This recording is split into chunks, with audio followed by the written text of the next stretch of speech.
रसूलुल्लाह सल्लल्लाहु अलैहि वालैहि वसल्लम का इरशाद है, अल्लाह ने तुम पर माँ की नाफरमानी हराम करार दी है और वालिदैन के हुकूक ना देना और नाहक उनसे मुतालबात करना भी हराम करार दिया है। हजरत मोहम्मद मुस्तफ़ा सल्लल्लाहु अलैहि वालैहि वसल्लम ने फरमाया, आजमाइश जितनी सख्त होगी उसका बदला भी इतना बड़ा मिलेगा। मरीज की आयादत करने वाला वापस आने तक जन्नत के बाग में रहता है।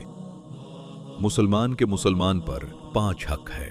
सलाम का जवाब देना, मरीज की इयादत करना, जनाजे में शरीक होना, दावत को कबूल करना और छेकने वाले को दुआ देना। अगर लोगों को फज्र और इशा की नमाजों का अजर मालूम हो जाए तो घुटनों के बल घसीटते हुए मस्जिद आए।